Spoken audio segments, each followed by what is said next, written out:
This episode of Tales from Atlantis is brought to you by Atlantis Premium. Don't you just hate having your favorite podcast interrupted by ads like this? Well, dear listener, you're in luck. Because starting at just $3 a month, you can support independent Chicano media and receive ad-free episodes, premium episodes, bonus content, and access to our Discord server. Just visit talesfromatlantis.com and click Go Premium, or follow the link in the show notes. And now, on with the show. This episode of Tales from Atlantis is brought to you by Atlantis Premium. Don't you just hate having your favorite podcast interrupted by ads like this? Well, dear listener, you're in luck. Because starting at just $3 a month, you can support independent Chicano media and receive ad-free episodes, premium episodes, bonus content, and access to our Discord server. Just visit talesfromatlantis.com and click Go Premium, or follow the link in the show notes. And now, on with the show. You must excuse me. I've grown quite weary. This hasn't been easy, I know. But you've learned a lesson. A lesson in honesty. Honesty to yourself and honesty to others. That lesson will stand you in good stead all your life. I think we've all learned a good lesson.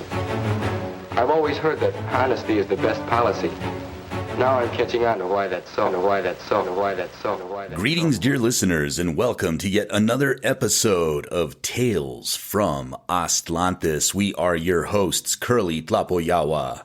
And Ruben Arellano Tlacatecat. So what is up, man? How you doing? You know, just doing the things. Yeah, I see your cool shirt. Yeah? Is that... It says, Viva la Raza. I got this over at the recent production by Caramia here in Dallas of Crystal City. Nice. That they did back a few months ago. And got this shirt. An image of Jose Gutierrez. And then it's got, you can see like the silhouettes of marchers with their hands up and their fists clenched doing the brown Chicano power symbol. Yeah, that's a dope shirt. And they had these for sale at the event. Nice. And they had another T-shirt too that I got. This is a black one with the image, and then the other one is a white T-shirt that says Chicano Power, and it's got like the head of I think it's supposed to be Quetzalcoatl. I think I need to go back and double check. It's been a minute. And so that one's just all white and it says Chicano Power. Nice, badass. Yeah, I'm also representing. I got my Aztlán Libre Press. Right official on T-shirt that I'm rocking. So shout out. Yeah. Shout out to Aztlán Libre Press absolutely. And Juan Tejeda and his wife Anissa. So, what else is new? What's happening in your neck of the woods? Same old, it's grilling season has begun. So we had some friends over and I threw on some T-bones and just had a nice day yesterday. It was...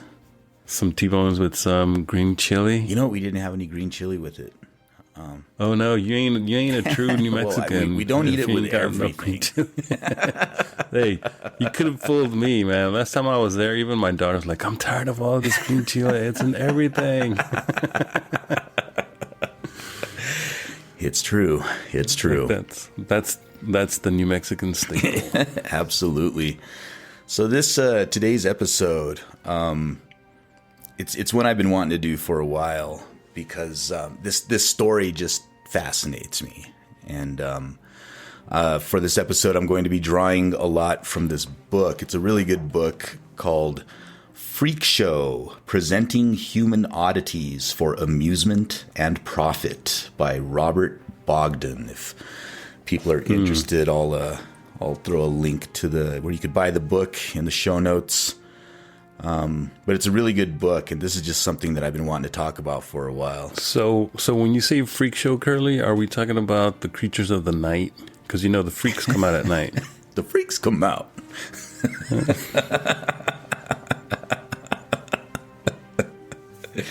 Yeah, and then, I used to be a big fan of I still am a big fan, but I was also used to be a big fan of the 1930, I think it's 1931 film Freaks by Todd Browning. That's it's an amazing movie. That's like the one that kicked it off, right? Like the whole genre. Yeah, it's a really and it's a good movie too. It's well made.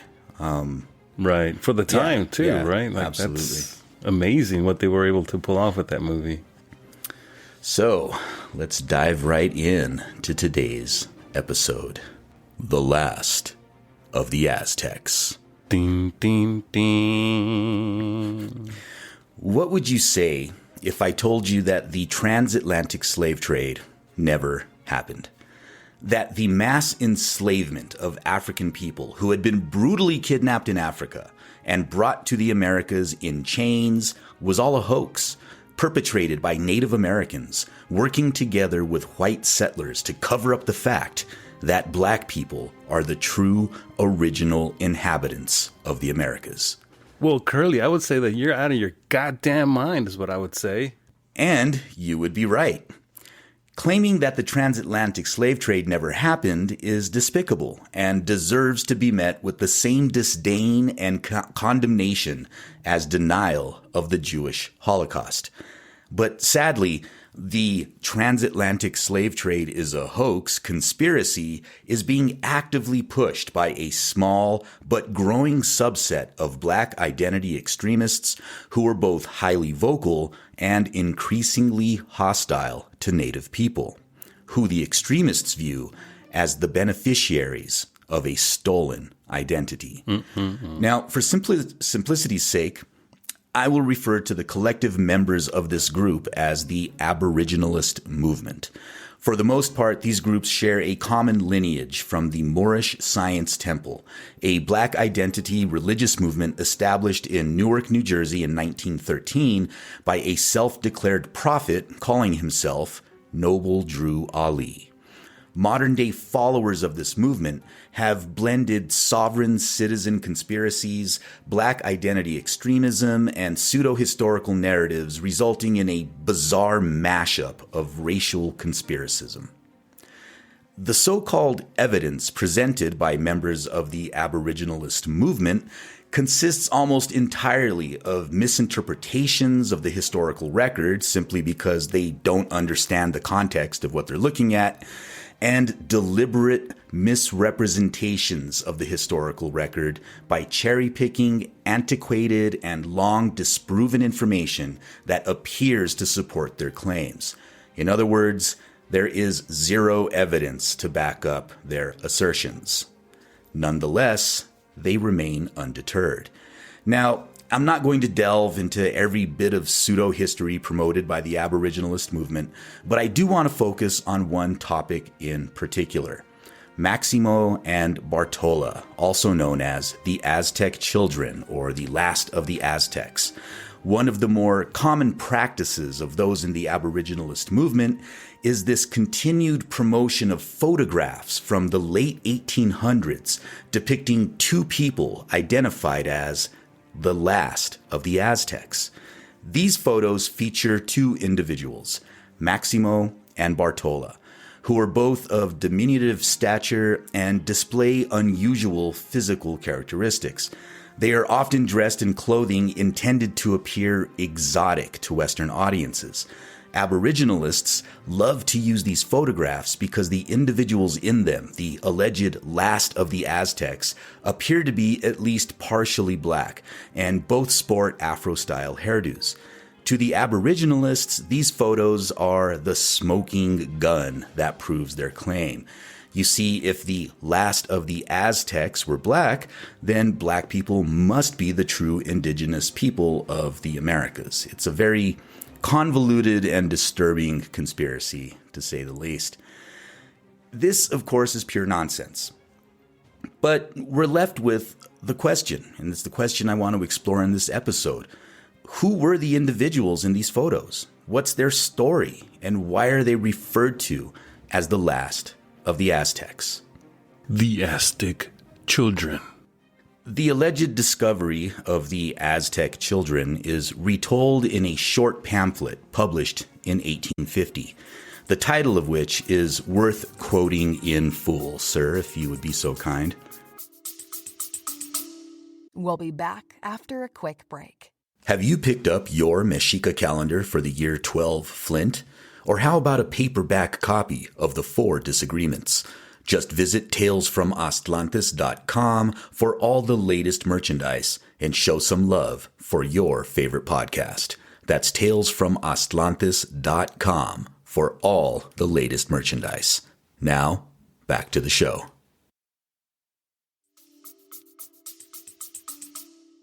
Quote, memoir of an eventful expedition in Central America, resulting in the discovery of the idolatrous city of Ishimaya in an unexplored region and the possession of two remarkable Aztec children, descendants and specimens of the sacerdotal caste, now nearly extinct, of the ancient Aztec founders of the ruined temples of that country.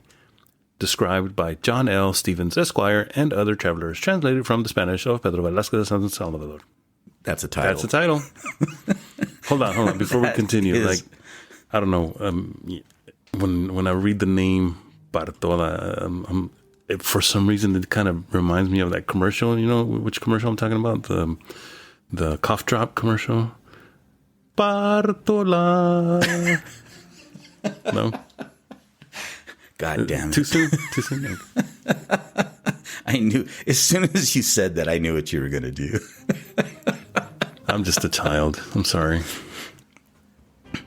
So the pamphlet begins with the introduction of Mr. Huertas and Mr. Wait, Hammond. is Huertas, Two is that men. supposed to be like, are they trying to say Huerta, like Mr. Huerta?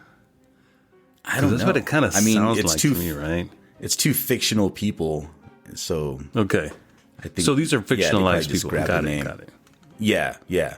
So it's the pamphlet that's, tells the story of the discovery of the Aztec children. So it's all fiction. The pamphlet begins with the introduction of Mr. Huertas and Mr. Hammond, two men who were supposedly the only ones capable of reaching the mythical Maya city of Ishimaya, located somewhere in Chiapas. The narrative traces their journey from Belize to Ishimaya, with Señor Pedro Velázquez of San Salvador as their guide. Velázquez keeps a manuscript journal of their journey, and this journal was purportedly translated into the pamphlet with that really long name. Yeah. So in the pamphlet, the discovery of Ishimaya is described along with the finding of two small children, the only remaining members of an ancient and singular order of priesthood called Kanas. I think that's how it's right. Kanas, Kaanas. The Ishimayans venerate them as living specimens of an antique race so nearly extinct. The legend of the Mayas of Ishimaya killing all white intruders is also upheld in this account, and only Velázquez leaves alive, kidnapping the Kana sister and brother and returning to El Salvador. Velázquez describes the children as diminutive in stature and imbecile in intellect. You know how many times I've been called that?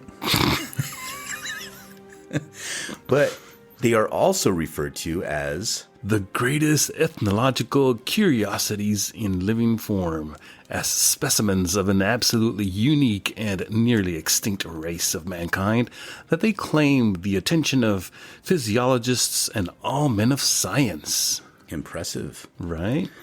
The pamphlet describes how Velázquez sends the children, who are 8 and 10 years old, to the United States to be exhibited as specimens of this almost lost race. While details of their early life are scarce, it is generally believed that Maximo and Bartola were siblings of mixed Indigenous African and European heritage who suffered from microcephaly and severe intellectual disability. And for listeners who don't know, microcephaly actually kind of made a comeback not too long ago. Remember the Zika virus in Brazil? The mosquitoes were biting people, I guess pregnant women, if they got bit by this mosquito, they would get the Zika virus. And one of the outcomes of this disease was they were having children born with microcephaly. Right. Wow. And it's pretty wild. And it shrinks their heads. Like it makes their heads really, really tiny. So is this evidence of there being some kind of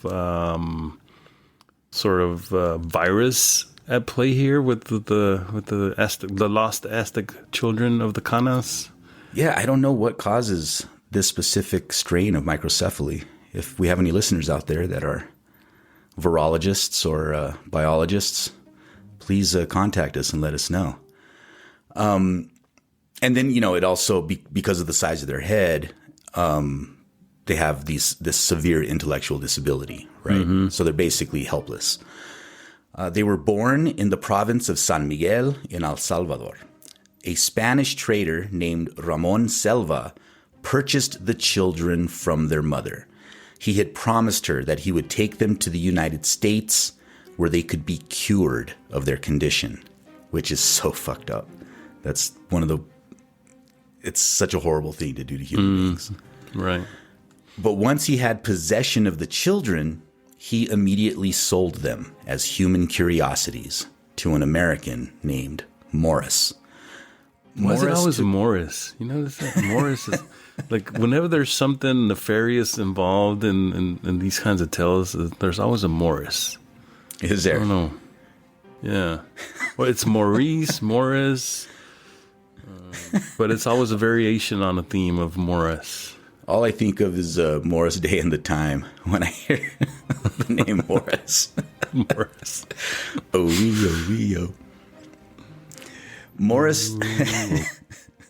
Morris took advantage of public interest in ancient Mesoamerica and lost civilizations by publishing the previously mentioned 48-page pamphlet with that ludicrously long title that recounted the completely fabricated origin story of Maximo and Bartola as being discovered in a temple in the lost city of Ishimaya. Yeah. I wonder where they came up with that name. The pamphlet served as the perfect promotional material, and the children's physical attributes were exploited in order to bill them as remarkable Aztec children, descendants and specimens of sacerdotal caste, the nearly extinct of the ancient Aztec founders of the ruined temples of that country. We'll be back after a quick break. Have you picked up your Mexica calendar for the year 12 Flint? Or how about a paperback copy of The Four Disagreements? Just visit talesfromatlantis.com for all the latest merchandise and show some love for your favorite podcast. That's talesfromatlantis.com for all the latest merchandise. Now, back to the show.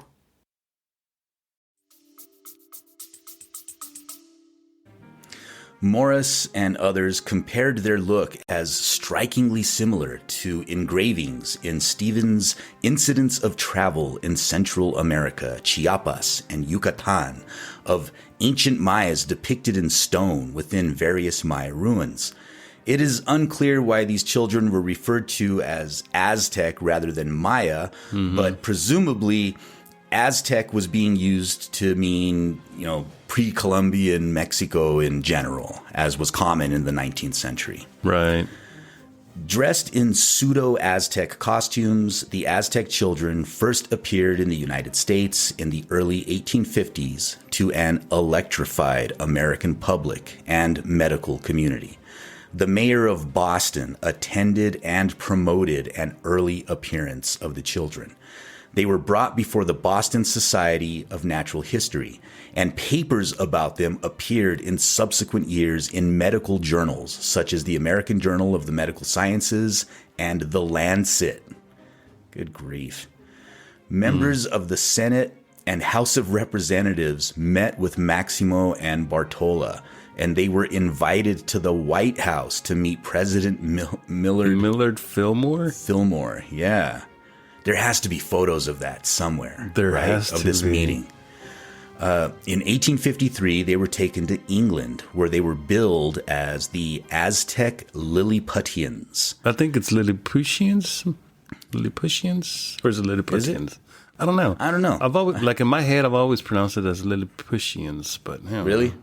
Yeah. You know what? I've never heard. I know there has to be like a movie version of Gulliver's Travels, right? Where they say the word out loud, but I've only ever read maybe that's where I heard it actually, because I do remember seeing that movie when I was a kid, and maybe it just kind of one of those things that just kind of sticks in your head and you don't know why, and that's probably why. Well, I'll concede you the pronunciation. Aztec Lilliputians. And for anybody who doesn't know what we're talking about, there's a book called Gulliver's Travels. Yeah. And he wakes up in Lilliput, right? I think so. Yeah, the land he wakes up in, and everybody's tiny. Right. And so he's like a giant to these people. Exactly. So they were exhibited at the Ethnological Society and met the royal family at Buckingham Palace before continuing a tour of Europe and meeting with other royal families. And this is what blew my mind. In the book, Freak Show by Robert Bogdan, I meant to put this in the script, but he goes on and he lists like all of the places that they were taken, and it's wild because apparently they were taken all over Europe and met with like royal families in Russia, in Paris. Here it is. The pair toured the continent, appearing before the Emperor Napoleon and his imperial family in Paris, the Emperor of Russia and his family, the kings and queens of Prussia, Bavaria, Holland, Hanover, and Denmark, the Emperor of Austria and his family, the King of Belgium, the Count of Flanders, the Duchess of Brabant, and other members of royal families and noted natural scientists and philosophers. Wow. Yeah, so this guy Morris like just was really taking advantage of the story he had concocted. Yeah. And basically exploiting these poor kids, you know? I mean, that's what they were, right? I mean, they were children.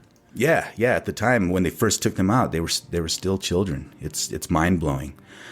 After returning from their European tour, the Aztec children were employed by P.T. Barnum. Of course.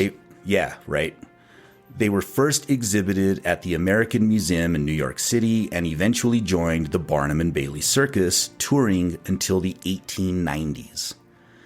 Maximo and Bartola's story illustrates the negative impact of American and British post-colonial attitudes towards Mesoamerica. Following Spain's removal in the 1820s, there was increased exploration and study of the region and its ancestral archaeological sites. European scholars sought to unravel the mysteries of the ancient cities, disregarding the possibility that indigenous peoples of Mesoamerica could be the direct descendants of these civilizations' builders. Right? It's like, well, these native people couldn't have possibly built these massive structures. Mm-hmm. I mean, they're basically planting those seeds that will later blossom into the ancient aliens nonsense. In his book, Romancing the Maya, Mexican Antiquity in the American Imagination, R. Tripp Evans describes the cultural climate. Attempting to reconcile the coexistence of pre-Columbian civilization with ancient cultures of the Old World, authors either implicitly or explicitly linked the two, discrediting ethnic continuity in Latin America as well as accounts of parallel creation. Proposing various theories of transatlantic migration, early writers on Mexican antiquities supported the commonality of man's descent from the Old World, an assistance that justifies Mexico's cultural colonization in the wake of Spain's departure. So that's this is kind of the early justifications of why it was okay for the Europeans, for the Spanish, and later the French, the English, the Dutch, etc., to make their way to the Americas and colonize, subjugate, oppress, commit genocide, rape and plunder the indigenous people and the land. Because, hey, those people are just, they're us, but from an earlier time. Yeah, they're just more primitive. Right? And, that's funny because when I was in college, when I took my first philosophy course, and we were reading John Locke and his ideas of natural man, and I'm sitting in class and I'm thinking, why does this remind me so much of Native American, descriptions of Europeans of Native Americans? And my instructor at the time was actually a graduate student. He wasn't a full professor. He was a graduate student who was basically kind of like doing his, I'm blanking out on what it's called now, but when a graduate student does their training, right? Kind of like they teach a class. There's a name for it, I'm forgetting. And so he didn't have an answer for me when I asked him, hey, why is it that John Locke's ideas about natural man are so reminiscent of those early descriptions of Native people in the Americas? And he wasn't able to put one and one together. And it's later on, after further studies over the years. But I was already making the argument back then that essentially what John Locke was doing, he was taking those early references to Native people that were coming back from those early writings and from Spain and others. And he was constructing his idea of what it meant to be a natural man. And he was getting these ideas from those descriptions of Native people, right? And so he was saying... And so if you tie it back to this, what he was saying is essentially those people are our ancestors. That's how we used to be. Those people over there in the Americas, those naturales, as they call them, those natural men, natural people, meaning people of the earth, but also meaning people who are simple, who don't have the complexity of culture and society and all the stuff that we Europeans now have evolved into over the generations. That's who we used to be back then, all those millennia ago. And so what he was saying is that they're essentially a mirror of who we are. But because we as humans, we hate what we see sometimes when we look in the mirror. Europeans saw Native people and they saw themselves as they used to be, and they hated it. They hated us, or they hated our ancestors for the fact that we were reflecting back to them what they used to be, where they came from originally. It's deep philosophical. I'm getting deep here, man. Suffice it to say, the Europeans had issues. That's putting it mildly. But I digress. In 1884... P.T. Barnum launched the Ethnological Congress of the Barnum and London Circus. This exhibit showcased people from various ethnicities, often with microcephaly or some other physical disorder, from around the world as objects for a primarily white audience to observe, like a human zoos, basically. Examples of the attractions on display included Zulu warriors, Princess and Child, a band of Nubians from Sudan, and look at the way they spelled Sudan, genuine Hindu Nach dancers. What is that? I don't know. And then look at the way they spell Hindu as well. Yeah, two O's. Yeah, and the Aztecs of ancient Mexico. So basically taking people with some sort of physical disability, some level of cognitive disability, who looked exotic, dressing them up in costumes, and saying, pay a nickel or whatever it was at the time to come gawk at, the ancient Hindus and the ancient Aztecs and stuff. But isn't that kind of what Matthew Restall is saying in his book when Montezuma met Cortez?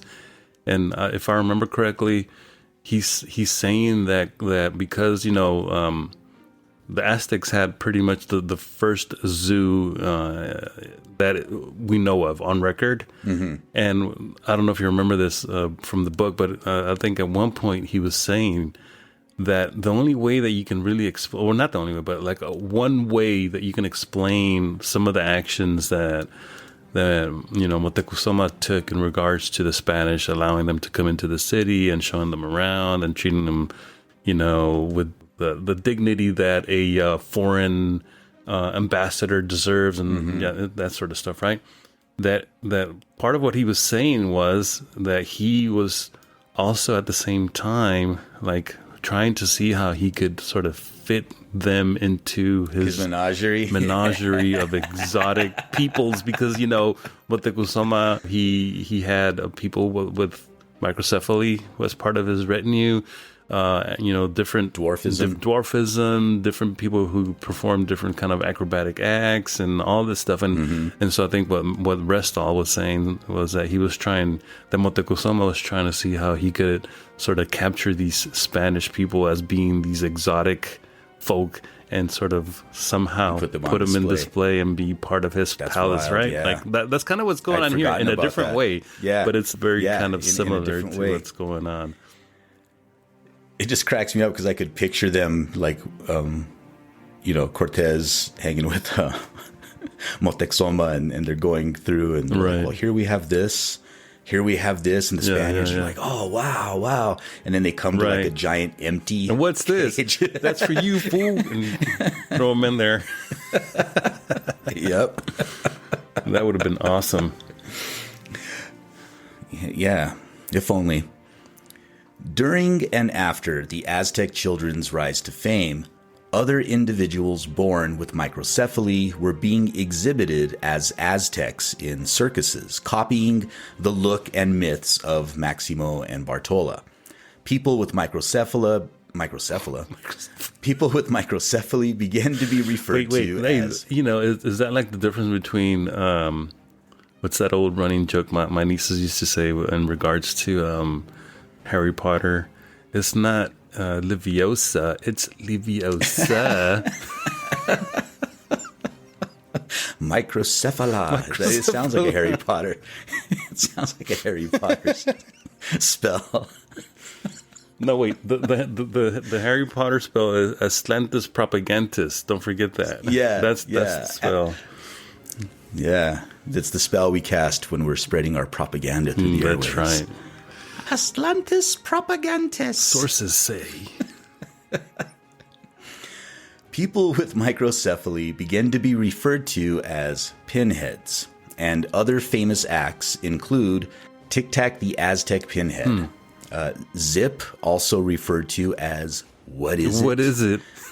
And Schlitzie the Pinhead, who became famous. Schlitzie's probably the most famous performer with microcephaly. Schlitzie became famous for his appearance in the classic horror film Freaks, which we were talking about at the top of the show.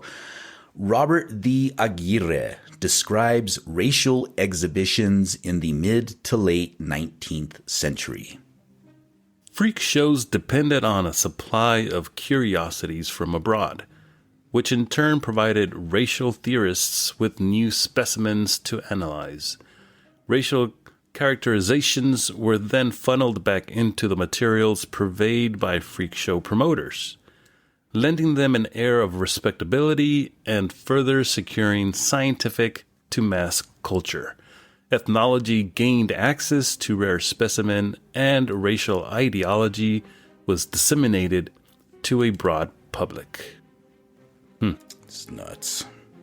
The Aztec children were not only sold into a life of sideshow performance, but they were also subjected to medical tests and ethnological examinations and cranial measurements in order to study their racial traits. The scientific community eventually discredited the pamphlets and Barnum's assertion of their origins, right, as the last of the Aztecs, so this pure race. So the scientific community says, Barnum, we've had enough of this story that you're pushing about these pure people. Let's go ahead and prod them again. Yeah. Right? It's like they're not questioning their own tactics. They're like, we're going to question the story behind it, but guess what? We're still going to continue with our scientific prodding and probing. Yeah. Like, what? Of these poor exploited people. So, despite their racial status lowered to that of mestizos, they continued to draw crowds at Barnum's circus until fading into obscurity near the turn of the century. Maximo vanishes from the historical record after 1885, and Bartola was last documented in the early 20th century performing as the last living Aztec in Germany. Wow. From the 1820s to the 1850s, a considerable number of pre-Columbian objects were taken from Mesoamerica, a practice which also involved the trafficking of humans, as illustrated by the narrative of Maximo and Bartola. The Aztec children were not the only anomalies showcased to American and European spectators, but rather part of a broader pattern of assembling and exhibiting human and material artifacts in museums, circuses, and freak shows. This pattern involved the theft and exploitation of cultural heritage, not only for entertainment purposes, but also for scientific and economic gain. So, at its core, getting back to the Aboriginals, the Aboriginalist movement is a hateful ideology rooted in pseudo-historical racial fantasy. Its goal is to erase the indigenous cultural inheritance of the Americas and eliminate the sovereignty of indigenous nations. By further exploiting images of Maximo and Bartola and presenting their invented origins as fact, Aboriginalists also erase Maximo and Bartola's painful, authentic history. What was done to them was despicable, inhuman, and in my opinion, unforgivable. They were callously exploited by greedy con artists who paraded them across the globe and fraudulently presented them as the last living examples of a long-lost civilization. So no, Maximo and Bartola were most certainly not the last of the Aztecs. Rather, they were unfortunate victims whose images are once again being exploited by opportunistic con artists in order to advance a racist, pseudo-historical fantasy. I say it's time we let them rest in peace. It's quite a story. Yeah, you know what? And reading this book, I didn't expect to get as angry as I got doing the research for this episode. Because there's photos of Maximo and Bartola, and you just look at them, and it's like, God damn, man, they were, just prodded and put on display for people to come and gawk at, and with this invented history. And then the whole story, the way that dude told their mom, like, oh yeah, I could take them to America and they could be cured, right? Yeah. And just to be sold into this life of exploitation. It's right. It really pissed me off. Yeah, it's very, very troubling. And you don't really hear about this happening today, but just thinking back growing up, like going to like a carnival or going to like a fair and seeing like the freak show. Amusement, sort of not. It's not a ride, but it's like a what do you call it? What's the difference between the ride and the thing that you go in and like the fun house, like a fun house type of situation? And just thinking back to that whole history of the freaks and the bearded woman and the half fish, half this and that, half monkey, the mermaid, there's the mermaid and all this stuff. And there's like a long tradition and these lost Aztec or the last of the Aztec children, Maximo and Bartola, were just part of that sort of freak show, that freak show community that was being exploited by people like P.T. Barnum and other people who were just looking to make a buck, right? Wasn't it P.T. Barnum who's credited as coming up with the phrase that there's a sucker born every minute? Yeah, there's a sucker and so born. This is one way that they would make their money. They would convince people that they would come up with a nice little story about a supposed freak or the last this or the anomalous that, and they would charge people, to go in and to gawk at these human beings, right, that are being, taken advantage of. But the flip side of that is that some of these people, because of their deformities, because of their disabilities, they didn't really have any other options. And some of them, like, they survived and they depended on being taken advantage of at these kinds of freak shows for their own, well-being and just to even earn a living. So it was one of those double-edged sword things. And so the question is, were these children better off having stayed with their mother and having suffered a life of misery? Not that they didn't suffer when they were being prodded and exhibited and tested and all that, but it seems to me, and I'm not making an argument in favor of this, but it seems to me that not that it was better morally, but maybe in some way they had a different lifestyle that they would not have enjoyed had they stayed with their mother. I mean, because I've heard these kinds of arguments before. Now, how do we relate this back to what these people are doing today? It's like you were saying, it's another form of exploitation.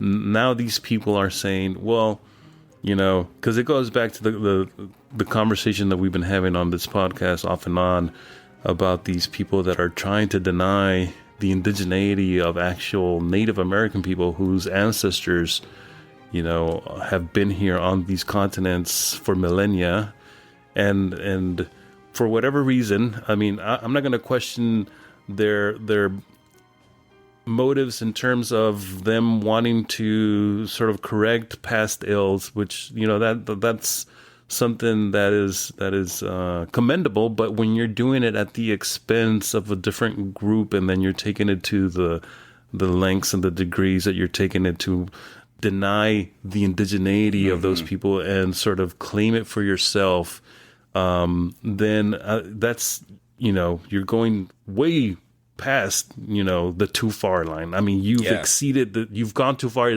to the extreme far end of that argument. If you want to argue for self-determination, if you want to argue for equality, if you want to argue for being respected as a human being, you don't have to make up stories. You don't have to rob someone else's culture and claim it as your own.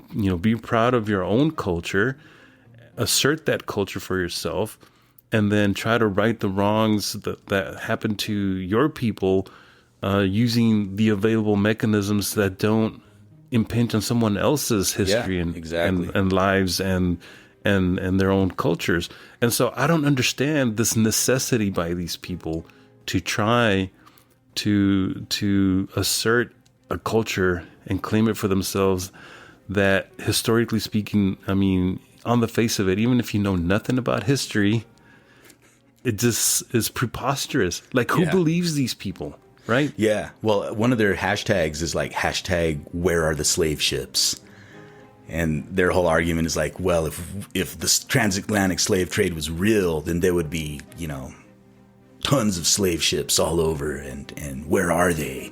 It's really bizarre. Like, if you go down the rabbit hole of exploring these groups and their beliefs, and I was exposed initially to Maximo and Bartola. Like, I always knew about the freak shows and people with microcephala. I'm doing it again. Cephaly being put on display. But I didn't know about Maximo and Bartola specifically, right? And then a few years back, I get this message on Facebook, and it's a screen grab from one of those shitty YouTube documentaries that, it's all conspiracy documentary style. And it had pretty high production values, so I think it made more people take it seriously than I call those fake-documentaries. They ain't real documentaries. Yeah. But it was a screen grab, and it was a photograph of Maximo and Bartola, and it had the caption that said, the last of the Aztecs. And you could tell by looking at Maximo and Bartola that they're mixed blood, right? They have like Afro-style hair. And, exactly. And they were using this as like the smoking gun. They're like, haha, here's a photo that actually says the Last of the Aztecs. So, where's your God now? Right. And the fact that this was completely concocted by white people has no bearing on their argumentation at all, right? Yeah, it was a circus sideshow, and they were using this as proof. And so I looked at this picture and I'm like, well, this is weird. And so I don't know, it took me literally 15 minutes of poking around the internet to come up, to find their names, to find their backstory, to find where they came from. And so I compiled all that information and I sent it to the person who had sent me the screen grab. And they're like, all right, well, I was just trying to make sure, bro. Oh, okay. I thought you were going to say that they were trying to push back on your research and say, well, that's what you say, but come up with some weird rationalization why they continue to justify believing in that would have been horrible. That thing. Yeah, that would have been unfortunate. And I wanted to read this other quote from this book, Freak Show by Robert Bogdan.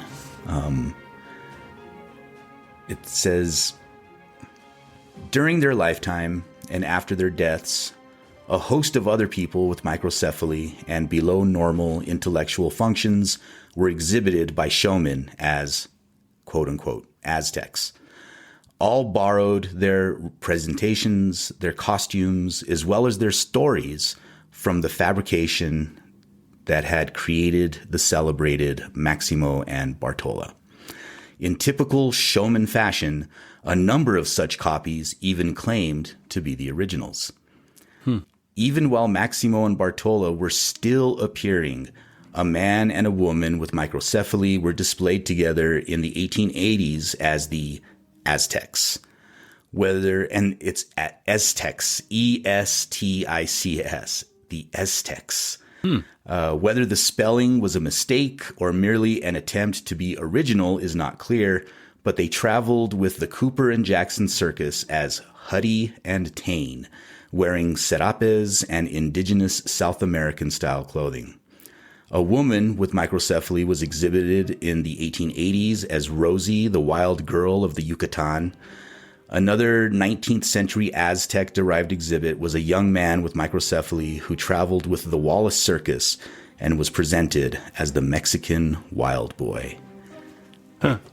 So you have people who suffer from microcephaly and they're being taken advantage of through the freak show circuit, through these various circuses and carnivals, right?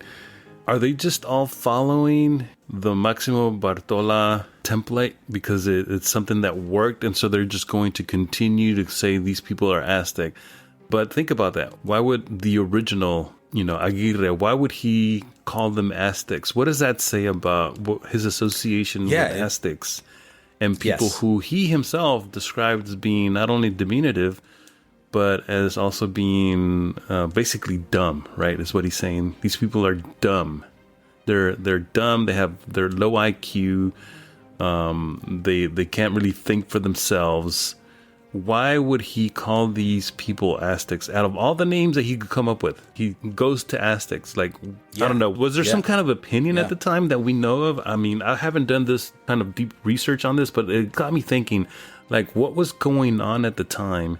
Well, if we look at it, right, Mexican-American War, 1848, all these American soldiers saw, like, all these, temples and ruins, quote-unquote ruins. I hate using that word. But archaeological sites. And all these indigenous people. And so they came back, I think, to the United States with these stories of, like, holy shit, it's amazing over there, right? And I think you can't tell white people that these brown people have all this amazing shit. So it piqued the American interest in, like, oh, there's like all these lost civilizations. I mean, these modern people are not them, obviously, descendants of them, but we need to go explore, because at the time it was huge to have woodcut prints and illustrations of the teocalis printed in magazines and newspapers and stuff. And there was like this thirst for adventure and these exotic locations. And I think it helped do a couple of things, in my opinion. It satiated this thirst for, wanting to learn more about the world. But it also allowed them to be like, here's this exotic, lost civilization, but they're obviously inferior, right? They're inferior to us. So we can gawk at them and pay money to see them and have this romanticized vision of the past. But when you see them in person, it's obvious that we're superior, right? Because people with microcephaly are, they're tiny and they're not very strong and they're just, they have all of these physical limitations. And so it allows them to, it basically upholds white supremacy, right? To be like, this is what the Aztecs were, and this is why we beat them so easily in Mexico. But I guess what I'm trying to get at is it's not like there weren't any actual indigenous communities around at the time. I mean, we know there were because they still exist today. Newsflash. And so like people that had actually traveled to Mexico, and there was a lot of traveling going on. It's nothing new. It didn't start in this century or the last century. It's been going on since the 19th century. And people that travel there, they understand who these indigenous people are. Now, maybe the majority of the people who were going to these shows, to the circus and whatnot, to see the freak shows and to gawk at Maximo Bartola, had never been to Mexico. But you have to also consider, did these people actually think that these were Aztec people? Is there no evidence of microcephaly in the non-brown community, non-black community? Are there no white microcephaly people out there? Yeah. So did they actually believe it, or was it just a goof? Right? They were just having fun. They're like, were they just having Aztecs, fun with it? Yeah. So I think that's what I'm trying to get at. What is it? I mean, because white supremacy is always baked into every single one of these, conversations about the 19th century and colonialism, and they have to do with Europeans and Americans. So that's kind of like a given. Like that's part of the if you're baking a cake, that's basically the foundation of it, right? It's the flour. It's already baked into it. So beyond that, what else explains this idea that these people who suffer from microcephaly are Aztecs, right? Yeah. Of all the different names to come, going back to your question about why Ishimaya, where does that word come from? Is that an actual place? Do we know? No, right? I mean, I've never come across that term before. Mm-mm. But then again, I'm not well versed in all Maya geoplace names to say no, it didn't exist, right? It could have, but to me it seems like it's a made up word. Now the question would be, going back to the 19th century, around when did the first archaeologists begin to discover the archaeological sites that show, or was it only in the codices that show how the Maya used to basically reshape their heads using boards, right? Mm-hmm. I mean, is that the connection here between microcephaly and I think so, associating them with Maya? But instead of calling them Mayas, you go with the word Aztec, because Aztec is what everyone knew, because that was kind of like the catch-all term for Mexican Indian, essentially. Whatever you were. Aztecs. Whether you were Maya, Yaqui, whatever the case may be, to an American, you were all Aztecs. Kind of like eventually, all brown people were Mexican. Yeah. Eventually. Yeah. Right? That's kind of like the same idea.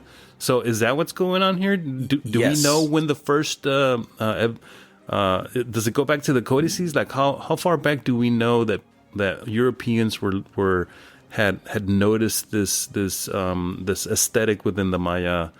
Maya. They had already seen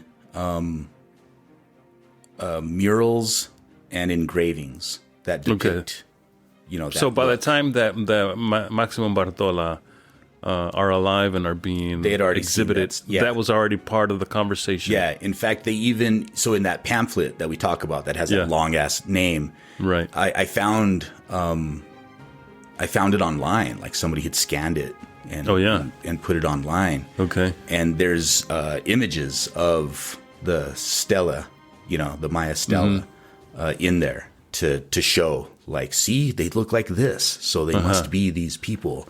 And it's all part of this elaborate. It's really poorly written, by the way. Like, it's a slog. It's only 48 pages. And my God, it feels like the longest 48 pages you'll ever read in your life. It's a slog to get through this thing. And I'll send it to you if you want. Yeah, please do. It's interesting. I'll just put it that way. So that might explain a little bit, like, why Aguirre chose to call them Aztec instead of Maya.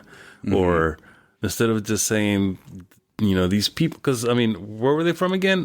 They were purported to have been from Chiapas, but where were they actually from? They were actually from San Salvador. San Salvador, right? Yeah. So they're not even like within the bounds of what is traditionally Mexico. Yeah. Like, they're further south, right? Yeah. And so, because most Americans at the time probably wouldn't, you might have known of San Salvador, but not really. Yeah. And you're probably not making that distinction anyway. Exactly. I don't know. That's always been something that's really stuck with me. Like, when I first learned of Maximo Bartola, like, why Aztec? Of all the different names to come up with, like, and the reasoning, what is that reasoning to equate microcephaly with Aztecs? And I think it has to do with that association, the proximity of the Maya, because even to this day, people who should know better, right, conflate the Aztec and the Maya all the time with the temples and the iconography, the calendar, it's always so. It's been going on since the beginning, since Europeans started, doing research and investigating and being interested in things related to the Maya and the Aztec. That conflation has always existed, and this is a clear example of it, right? But then again, so we have that conflation. We have the equation of the microcephaly with the Aztec. Why would these people today, knowing what they know, want to claim that they descend from people who are microcephalic? Yeah. What is the reasoning behind that? I don't think they thought that far ahead, man. Even if it were true, right? Let's for the sake of argument, let's say that it's true that Maximo and Bartola were the last Aztecs and they were microcephalic because, for whatever reason, in this strange, bizarro universe that these people have constructed, the Aztecs were all microcephalic, right? Why? And now the Aboriginalists are claiming to be descended from them. These are the people that the Aboriginalists claim to descend from. Not that I'm trying to put down microcephalic people, but you get what I'm saying? Like, that's a very odd choice to. Yeah, it's interesting that for them to make that choice. But I do know, however, for certitude, with absolute certitude, they really don't like being told the actual story of Maximo and Bartola. Well, of course not. The Aboriginalists did. It's like people who are Bible thumpers don't actually like to be told what's in the Bible. Yeah. Well, they're afraid of the truth, man. And what is it about that truth? Well, the truth, my friend, it's like medicine. It doesn't always taste good, but it's always good for you. Tiboitase. Bartola.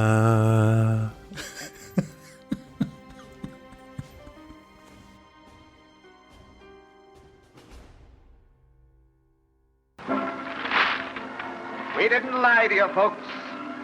We told you we had living, breathing monstrosities. You laughed at them, shuddered at them, and yet, but for the accident of birth, you might be even as they are. They did not ask to be brought into the world, but into the world they came. Their code is a law unto themselves. Offend one, and you offend them all. And now, folks, if you'll just step this way, you are about to witness the most amazing, the most astounding living monstrosity of all time. Thank you for listening to Tales from Atlantis, a project of the Chimali Institute of Mesoamerican Arts. If you enjoy the show, please consider becoming a Patreon supporter. You can do this by visiting talesfromatlantis.com and clicking Support the Podcast. Your continued support will help keep the podcast ad-free and independent. Until next time, Timoitase. Thank you for listening to Tales from Atlantis, a project of the Chimali Institute of Mesoamerican Arts. If you enjoy the show, please consider becoming a Patreon supporter. You can do this by visiting talesfromatlantis.com and clicking Support the Podcast. Your continued support will help keep the podcast ad-free and independent. Until next time, Timoitase.